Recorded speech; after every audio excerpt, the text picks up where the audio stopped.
بسم اللہ وسلام علی رسول اللہ وصلی اللہ علیہ وسلم۔ دوستو، میں ڈاکٹر مطلب احمد آپ کو آن ایئر ہومیوپیتھک مٹیریل میڈیکل کے سلسلہ میں اگلی دوائی پر خوش آمدید کرتا ہوں، اور میں امید رکھتا ہوں کہ آپ اس چینل کو ضرور سبسکرائب کریں گے۔ دوستو، آج کی دوائی کے حوالے سے ڈاکٹر کن صاحب لکھتے ہیں کہ یہ ایسی دوائی ہے جو ایسے مریضوں کے لیے ہے جو کپڑے پہننا پسند نہیں کرتے یا بہت چھوٹے کپڑے پہنتے ہیں، حتیٰ کہ اگر آپ دیکھیں گے کہ کوئی پاگل شخص ہے اور وہ الف ننگا پھر رہا ہے تو وہ اس دوائی کا پیشنٹ ہوگا۔ دوسرا، اس میں دیکھا گیا ہے کہ یہ بے باک ہوتے ہیں،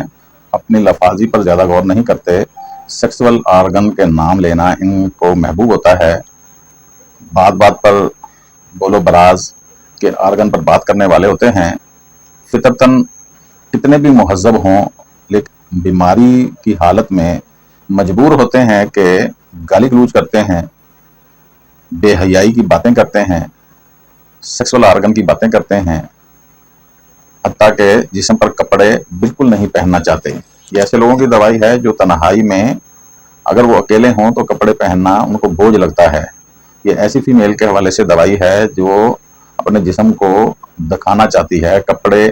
یعنی باحیا عورتیں، ایسی باحیا عورتیں جن کو پتہ ہی نہیں ہوتا یا وہ اس بات کو معیوب ہی نہیں سمجھتی کہ ان کا پلو اٹھا ہوا ہے، ان کا پیٹ نظر آ رہا ہے،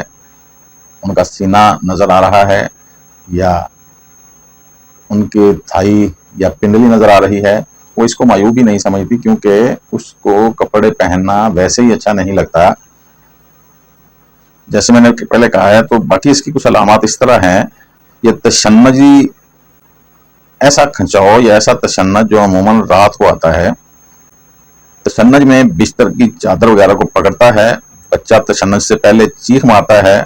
یعنی بے ہوش ہو جانا جیسے کہ ٹیٹنس وغیرہ میں ہوتا ہے، یہ اس سے ملتی جلتی بھی بات ہے۔ بچہ یعنی اگر وہ اس کو تشنج ہوتا ہے، کڑاؤ ہوتا ہے، تو پہلے چیخ مارتا ہے پھر گر جاتا ہے، کئی دن کے لیے بھی بے ہوش ہو سکتا ہے، جیسے کہ کوما وغیرہ ہوتا ہے۔ اس میں یعنی یہ کہا جا سکتا ہے کہ ایسی حالت اس میں پائی جاتی ہے۔ یہ شکی مزاج لوگوں کی بھی دوائی ہے۔ عام طور پر خاوند کو یہ شک ہوتا ہے کہ میری بیوی مجھے زہر نہ دے دے۔ اسی طرح باپ کو اولاد پر بھی ہو سکتا ہے، اولاد کو بھی شک ہو سکتا ہے، یعنی قریبی رشتے بھی آپس میں شکی ہو جاتے ہیں کہ یہ مجھے مار دے گا، مجھے زہر دے دے گا، یا یہ مجھے نقصان پہنچا دے گا، یا یہ میرے مخالف ہے۔ ایسے شکی مزاج لوگوں کی یہ دوائی ہوتی ہے، اور یہ دوائی سے انکاری کرنے والے لوگ ہوتے ہیں۔ یہ چاہتے ہیں کہ دوائی نہ کھائی جائے کیونکہ ان کو شک کی وجہ سے یہ بھی ان کے دماغ میں رہتی ہے کہ شاید دوائی کے بہانے مجھے پوائزن نہ دے دیا جائے، تو یہ دوائی نہیں کھانا چاہتے۔ میں نے اپنی پریکٹس میں دیکھا ہے کہ اگر ایسے مریض جو دوائی نہیں لینا چاہتے اور ان کے ریلیٹیو ان کو دوائی دلوانا چاہتے ہیں کیونکہ ان کی حالت ایسی ہے کہ وہ دوائی کے بغیر ان کے لیے سروائیول کرنا یا ان کے لیے دوائی ہونا بہت ضروری ہوتی ہے، تو ایسے لوگوں کو میں اپنی پریکٹس میں دیکھا ہے کہ 200 یا 1 mg کی ایک ڈوز ہی دے دوں تو ایسے لوگ دوائی کھانا شروع کر دیتے ہوتے ہیں۔ بہتے پانی سے ان کو خوف ہوتا ہے، بہتا پانی نہیں دیکھ سکتے، جیسا کہ ہائیڈروفوبینم میں ہوتا ہے۔ جیسے میں نے پہلے کہا ہے کہ ننگا ہونے کی خواہش رہتی ہے۔ اچھا، ننگا ہونے کی خواہش کے حوالے سے میں اپنی پریکٹس کے حوالے سے آپ کو ایک پیشنٹ کی رودات سناتا ہوں۔ میرے پاس پیشنٹ آیا، فیمیل تھی، تو جیسے میں نے پہلے کہا کہ یہ بے باک لوگ ہوتے ہیں، تو وہ بالکل اس دوائی کی تصویر تھی۔ بڑا سارا اس نے گلا پہنا ہوا تھا اور بالکل چھوٹے کپڑے تھے، دوپٹہ بھی وہ جیسے قرآن پاک میں ہے کہ اپنے اوڑھنی اپنے چھپانے والی چیزوں پر بھی اوڑھو، یعنی سینہ وغیرہ اس کو چھپانے کا کوئی اس میں سروکار نہیں تھا اس کو۔ جب میں نے تحقیق کی، جب میں نے اس سے پوچھا، تو میں نے خود اس کو کہا کہ آپ یہ دوپٹہ سیدھا کریں، صحیح کریں، اپنا سینے کو ڈھانپیں، اپنے چہرے پہ یہ گردن پہ جو اتنا آپ نے کھلا رکھا ہوا ہے۔ تو وہ کہتے ہیں کہ ڈاکٹر صاحب، میں دوائی ہی اس چیز کی لینے آئی ہوں کہ میں یہ جیسے ہی دوپٹہ لوں گی، میں اپنے جسم کو ڈھانپوں گی، تو ابھی آپ دیکھنا میرے جسم میں آگ لگ جائے گی اور یہ سرخ ہو جائے گا، ریڈش ہو جائے گا۔ تو میں نے اپنی آنکھوں سے دیکھا کہ جسٹ 1-1.5 منٹ کے بعد ہی اس کا جسم بالکل ایسے گلاب کی طرح سرخ یا خون کی طرح سرخ آپ کہہ سکتے ہیں کہ ایسے ہو گیا، اور وہ بالکل بھی یعنی کپڑا برداشت ہی نہیں کرتی تھی، وہ اپنی مرض کے ہاتھوں مجبور تھی، جبکہ دوسرا یعنی ایز اے ڈاکٹر میں بھی یہ سمجھتا تھا کہ شاید اس میں حیا کی کمی ہے، حالانکہ حیا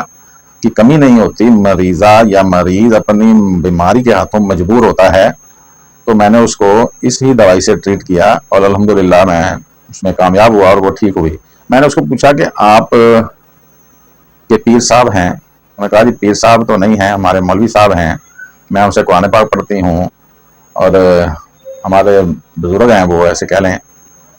تو وہ مجھے اجوین کھانے کو دیتے ہیں پڑھائی کر کے، اور وہ کہتے ہیں کہ اس کا کعوہ بناؤ۔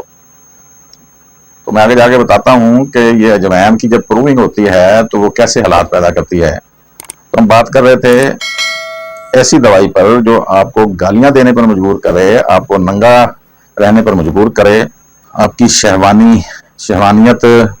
کی گفتگو پر آپ کو مجبور کرے، شہوانی خیالات کا آپ پر غلبہ کر دے،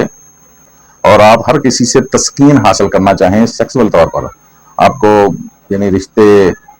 چھوٹا بڑا یعنی کوئی بھی ایسی رکاوٹ آپ محسوس نہ کریں، تو یہ دوائی ان خواتین و حضرات کے لیے بہترین دوائی ہے۔